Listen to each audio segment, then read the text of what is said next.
నేను హలో! చెప్పే విషయం మీరు ఎలాగో నమ్మరు. అది ఇగ పదే తెలిసిన విషయం అది కూడా. మళ్ళీ ఎందుకు? అది నమ్మమంటే మరంతే దాన్ని గదా! మీరే ఇప్పుడు నేను చెప్తే మీరు నమ్ముతారా? ఆహ్, కానీ తే ఆ విషయం మీకు తెలీదా? తెలుసంటే నేనెవరికి అదే చెప్పానన్న విషయం? మిమ్మల్ని కొట్టినారని జెప్పేసని ప్రచారమైందా? లేదు. లేదు. నన్నెవరు బెదిరించారని కొట్టలేదు. కొట్టినారని. ఎవరు బెదిరించలేదు. ఆహాహా! హ్మ్. అలాంటివేం జరగలేదు. ఇప్పుడు మళ్ళీ మీరు క్రీస్తు గురించి కొన్ని ప్రశ్నలు అడిగినారు గదా! ఆ! అది ప్రశ్నలడిగాను. తర్కబద్ధంగా లేదని చెప్పేసని. దానికేమన్నా సమాధానాలు దొరికినాయా? సమాధానం అంటే మరొకసారి ఇప్పుడు కొత్తగా మళ్ళీ బైబిల్ చదివితే ఆ! దానికి చెప్తాను. అంటే మళ్ళీ ఆ సంఘటన తర్వాత మళ్ళీ బైబిల్ చదవలేదు గదా! అదే కోణంలో చదువుకుంటూ ఎళ్ళిపోయాను గదా! అంటే ఇప్పుడు వీళ్ళు అడిగేదేమంటే మాకుండే ప్రశ్న మళ్ళీ హ్మ్. ఆయన భగవానుడే మీకు వచ్చి దర్శనం ఇచ్చినారంటే, హ్మ్. మళ్ళీ నేను అడుగుతాను నన్ను కలిస్తే నేను అడుగుతానని అంటారు గదా! హ్మ్. హ్మ్. దాని గురించి ఏమన్నా సంభాషణ జరిగిందా అని? కాదు భయ్యా అది ఆ క్వెషన్ ఎలా అడుగుతున్నారు? ఒక మాట చెప్తాను. ఆ! ఆ! మనం మామూలుగా చాలా మాటలు అంటాం. హ్మ్. ఒకవేళ నిజంగా దేవుడే మన కంటి ముందు కనపడితే హ్మ్.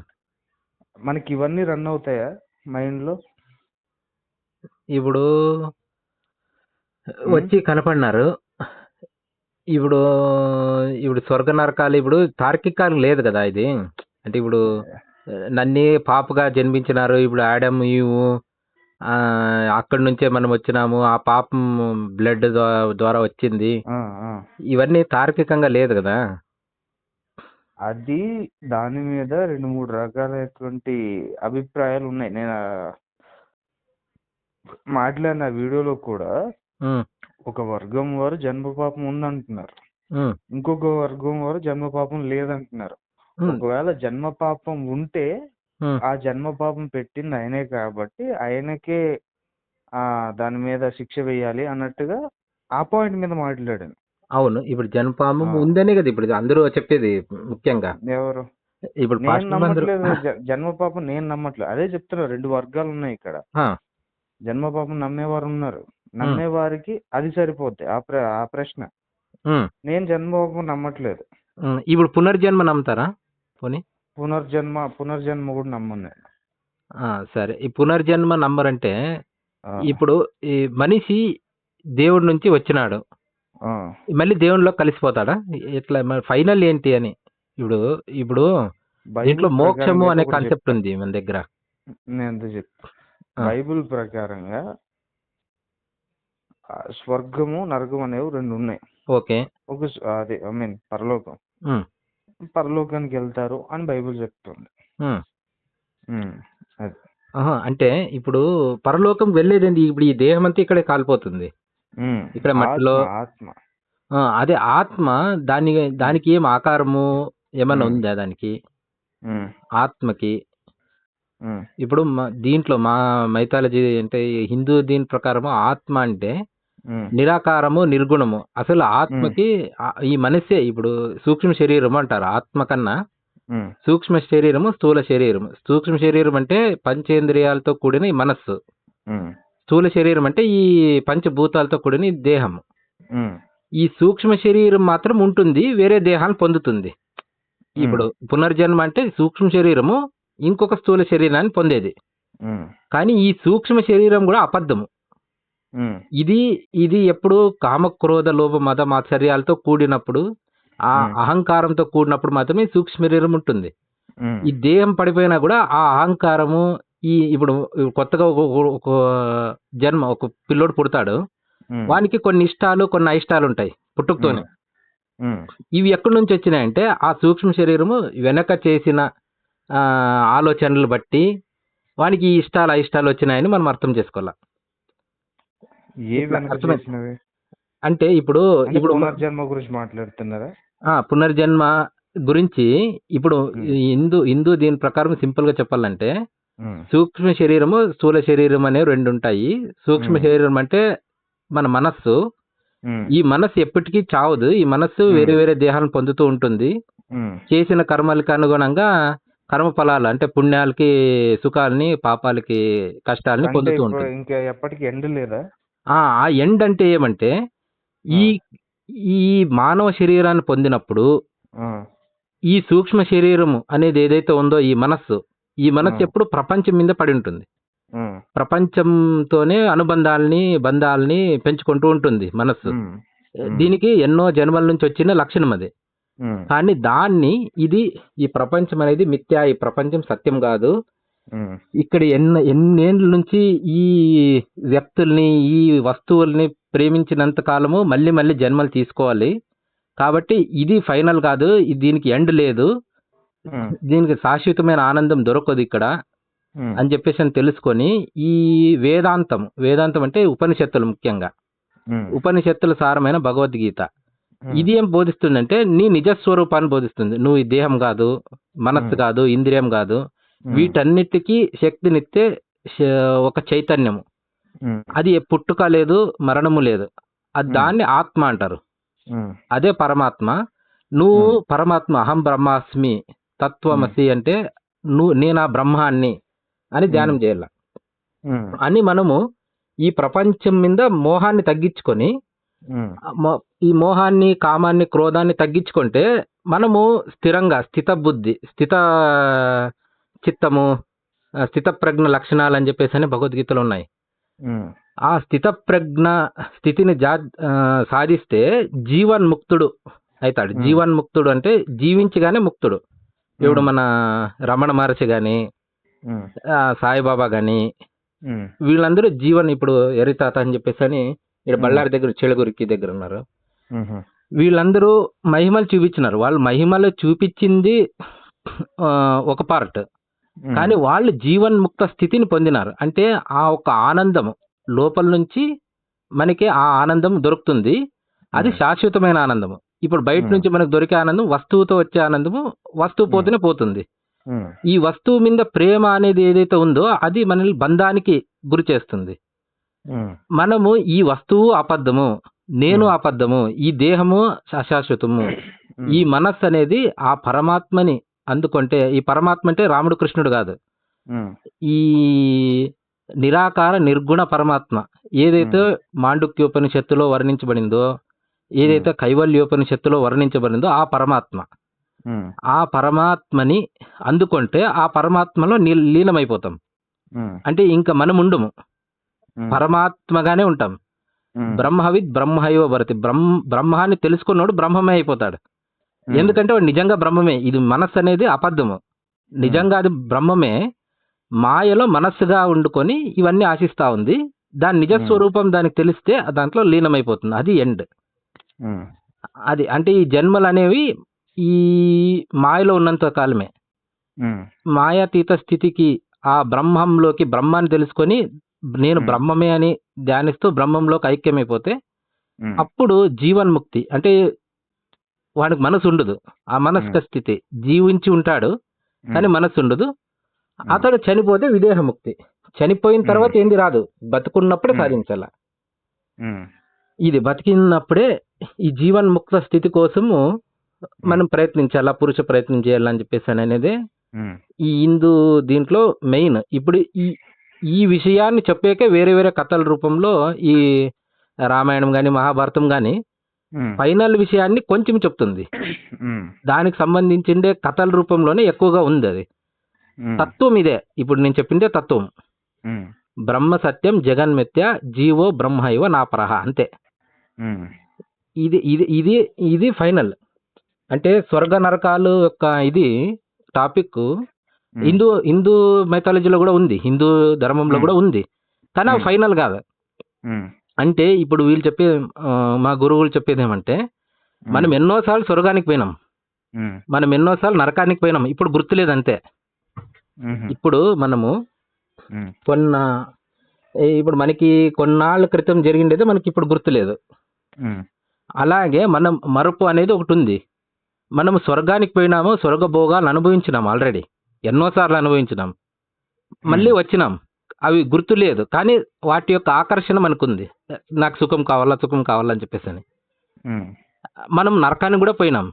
స్వర్గ నరకాలు ఫైనల్ ఇది కాదు, ఫైనల్ కాదు. అది ఫైనల్ ఏమంటే జీవన్ముక్తి, ముక్తి అనేది. కానీ ఇక్కడ స్వర్గమే ఫైనల్. నరకమే ఫైనల్ ఈ బైబిల్ ప్రకారము. ఉమ్, ఇప్పుడు మనం ఏ పని చేసినా కూడా టైంతో చేస్తాం. ఉమ్, ఒక టైంలో చేసిన కర్మకి అంతే ఫలితం కూడా ఉంటుంది. ఉమ్, కానీ ఇది ఏదైతే ఉందో, ముక్తి అనేది ఏదైతే ఉందో కర్మ నుంచి వచ్చేది కాదు. అది ఏ పని చేసి సాధించేది కాదు. పూజ చేసి ముక్తి పొందలేం. ఉమ్, ఇది జ్ఞానము, కేవలం జ్ఞానం. నేను పరమాత్మని, నేను జీవుణ్ణి కాదు, ఇది ఎట్లా అనేది విచారణ. ఉమ్, ఈ విచారణలో నేను ఇప్పుడు మెలకువలో ఉన్నాను, ఉమ్, నేను ఇప్పుడు ఇక్కడ తిరుగుతున్నాను, ఈ అనుభవాన్ని పొందుతున్నాను. ఉమ్, నేను స్వప్నంలో కలలో ఉన్నాను. కలలో ఉన్నప్పుడు నేను కొన్ని అనుభవాలు పొందినాను, బాధలు సుఖాలు పొందినాను, బాధలు పొందినాను. కానీ మెలకువగానే అదంతా మిథ్య, అది లేదు. ఉమ్, కలలో ఉన్నంత కాలం సత్యం. సకాలే సత్యవద్ భాతి ప్రబోధో అసత్యవద్ భవేత్. మెలకువ రాగానే ఆ కలలో ఉండిందంతా అసత్యమైపోతుంది. ఉమ్, అలాగే ఇప్పుడు మనము ఈ జాగ్రత్త స్థితిలో ఉన్నాం కాబట్టి దీన్ని జాగ్రత్త స్థితి అంటే మనం మాట్లాడుతుండేది ఇదంతా జాగ్రత్త స్థితి. ఉమ్, ఈ జాగ్రత్త స్థితిలో ఉండేదంతా మనం అనుభవాలు పొందుతున్నాము, ఇదంతా సత్యమని భావిస్తున్నాము, బాధపడుతున్నాము, ఆనందపడుతున్నాము, అన్ని చేస్తున్నాము. కానీ ఎప్పుడైతే జ్ఞాన స్థితికి వెళ్తామో, ఉమ్, తురీయ అవస్థకి వెళ్తామో, ఉమ్, అప్పుడు ఇదంతా అసత్యమైపోతుంది. ఉమ్, ఇప్పుడు ఉండేదే ఇప్పుడు పంచభూతాలు, గాలి, నీరు, నిప్పు, ఆకాశము, భూమి. ఈ పంచభూతాలే, ఈ పంచభూతాల నుంచే ఈ సృష్టి అంతా తయారైంది. ఇప్పుడు నేను ఆ పంచభూతాలు తయారైన దేహమే, నా కొడుకు ఆ పంచభూతాలతో తయారైన దేహమే. నిజంగా ఉండేది పంచభూతాలే. కానీ నేను ఈ దేహాన్ని నేను అని భావిస్తున్నాను, ఇది నేను అని భావిస్తున్నాను కాబట్టి, వీడు నా కొడుకు అని భావిస్తున్నాను కాబట్టి, ఈ పంచభూతాలు ఆ పంచభూతాలతో మమకారం ఏర్పరచుకుంది.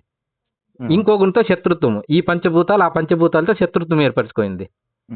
ఇవి అన్ని పంచభూతాలు. ఇది నేను అనేది అబద్ధము, ఈ వాడు అనేది అబద్ధము.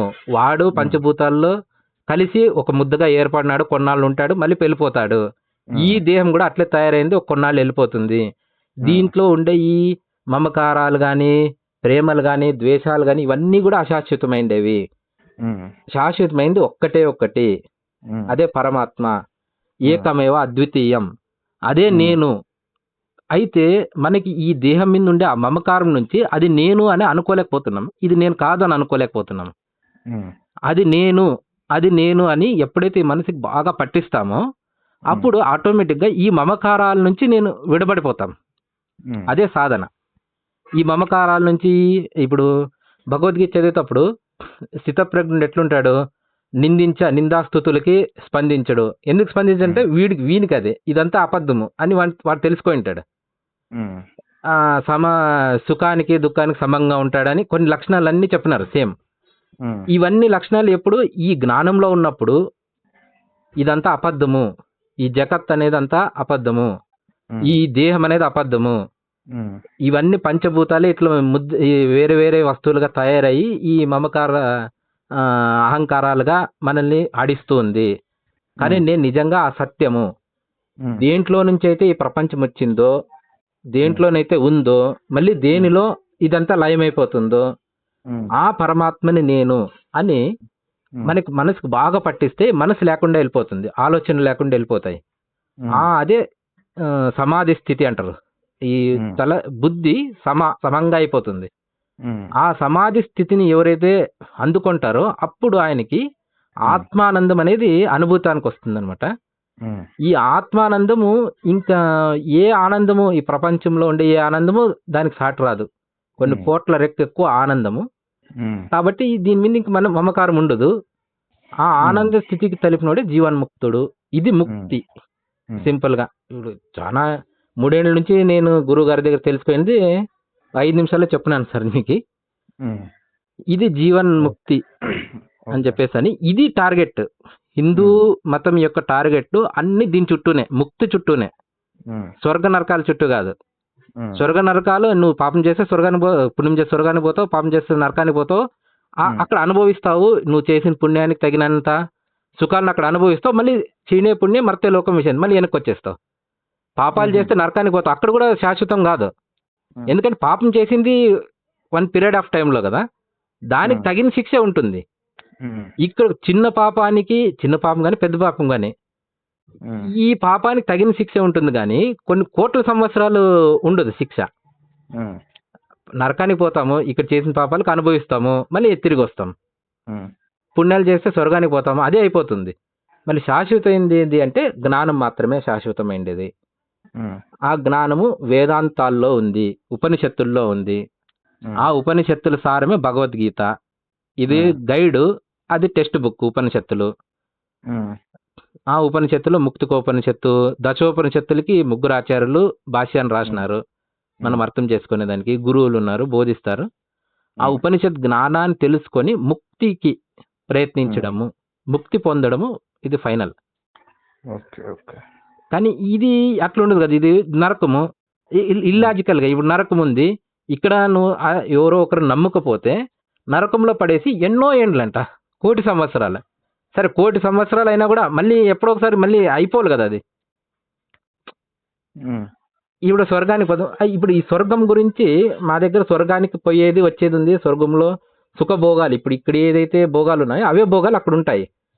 అయితే అక్కడ ఆకలి ఉండదు కాబట్టి యథేచ్ఛగా అనుభవించవచ్చు, ముసలితనం ఉండదు, యథేచ్ఛగా అనుభవించవచ్చు. కానీ టైం అయిపోతే మళ్ళీ తన్నేస్తారు బయటికి. ఉమ్, కానీ ఇక్కడ నరకం గురించి ఉంది కానీ పురుగు చావదు, ఇది చావదు, మంటల్లో మండుతూ ఉంటాము, ఒకే శిక్ష ఉంది. ఇక్కడ మా హిందూ దీని ప్రకారం కొన్ని చాలా శిక్షలు ఉన్నాయి, నూనెలో వేయించేది అది ఇది. స్వర్గం గురించి ఇక్కడ కొన్ని వర్ణన ఉంది. అక్కడ ఏమైతే ఉందా, ఏదైనా ఉందా అక్కడ? అక్కడ స్వర్గం పోయి ఏం చేసేది ఉమ్. నేను అదే అనేది. చెప్పాను కదా, ఇంతకు ముందంతా ఒక భావనలో ఉన్నాను కాబట్టి మాది ఒకసారి చదివితే దాని గురించి ఒక అవగాహన మంచిగా వస్తుందని నేను చెప్తున్నా, ఉమ్, నా వ్యక్తిగతంగా. సరే, ఇప్పుడు ఒక లింక్ పంపిస్తాను సార్ మీకు. ఉమ్, అది చిరుకలూరుపేటలో ఉంటారు మా గురుగారు. ఉమ్, అది వినండి, 7 to 8 ఉంటుంది. మీరు ఎప్పుడైనా డైరెక్ట్గా లైవ్లో వినొచ్చు, తర్వాత ప్రశ్నలు కూడా అడగొచ్చు ఆయన్ని. ఉమ్, ఆ లింక్ జూమ్ లింక్లో. తర్వాత అది యాప్ ఉంది, యాప్ పంపించాను అనుకుంటాను మీకు, ఇంకోసారి పంపిస్తాను. దాంట్లో ప్రతి ఒక్క దీని గురించి వివరంగా ఉంది. ఉమ్, ఆ, మీరు ఇది ఎందుకంటే లాజికల్ క్వశ్చన్ చేయండి అంటారు ఇక్కడ. ఉమ్, మీరు క్వశ్చన్ చేయండి, మీరు లాజికల్గా ఆలోచించండి, క్వశ్చన్ చేసి మీరు ఆన్సర్ తీసుకోండి, ఆలోచించండి, విచారం చేయండి, దీన్ని మీకు అనుభవించుకోండి, ఉమ్, మీ దైనందిన జీవితంలో అనుభవించుకోండి. ఉమ్, కానీ అక్కడ క్వశ్చన్ చేయకూడదు, నమ్మాలి అంతే. Only belief. ఇక్కడ బిలీఫ్ లేదు, ఇక్కడ జ్ఞానం. ఉమ్, ఇప్పుడు విగ్రహారాధన గురించి కూడా, ఉమ్, విగ్రహారాధన, విగ్రహాన్ని ఎవరు ఆరాధించరు, ఓ రాయి, ఓ శిల్పమా అని ఎవరు ఆరాధించరు. విగ్రహాన్ని, ఆ రూపాన్ని చూసి ఆ రూపాన్ని గుర్తు తెచ్చుకుంటారు. ఎగ్జాంపుల్ కృష్ణుని రూపాన్ని మనం గుర్తు తెచ్చుకుంటాం.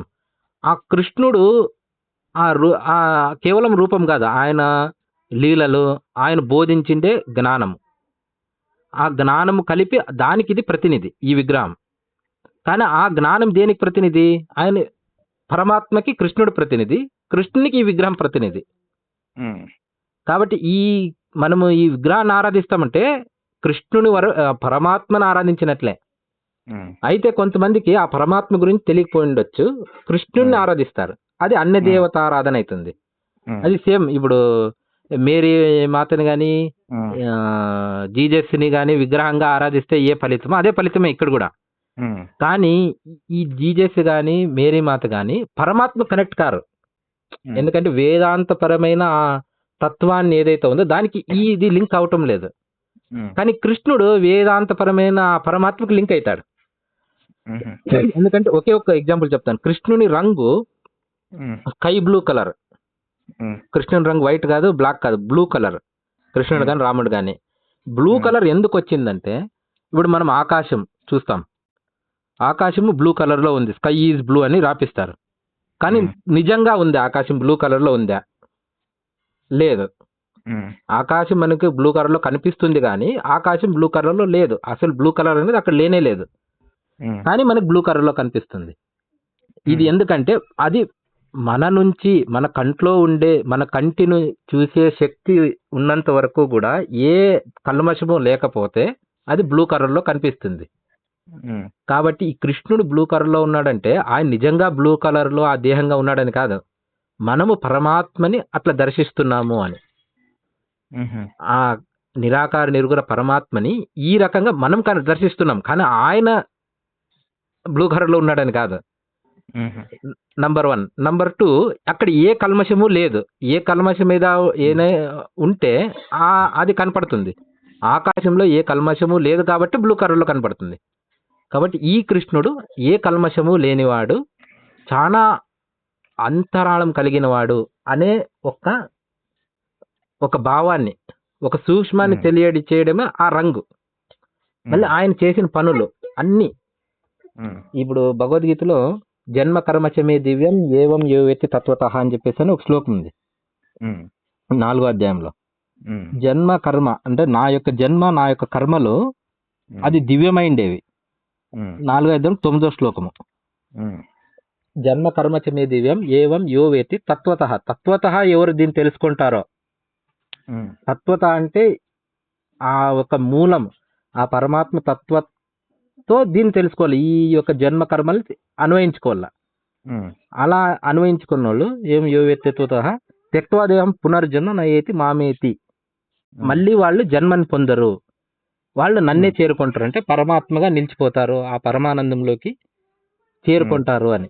అది జ్ఞానయజ్ఞము అని వస్తుంది. ఇది మరుసటి శ్లోకమే 10వ శ్లోకం, జ్ఞానయజ్ఞేన చాప్యను అని చెప్పేసి అని. ఇదంతా జ్ఞానయజ్ఞము. ఇది ఈ తత్వాన్ని తెలుసుకొని ఆ తత్వంతో ఈ రూపాలని అన్వయించుకొని చూసేది జ్ఞానయజ్ఞము. ఈ జ్ఞానయజ్ఞం చేసిన వాళ్ళు నేను ముందు చెప్పిన ఆ జీవన్ముక్త స్థితిని పొందుతారు.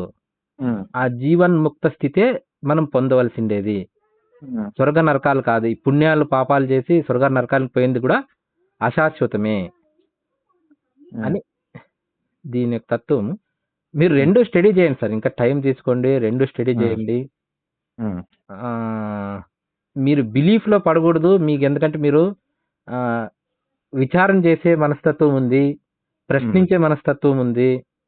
దేన్ని బిలీఫ్ నమ్మల్లా, నమ్మితే నాకు మంచిది అవుతుంది అనే స్వార్థం లేదు అని నేను భావిస్తున్నాను.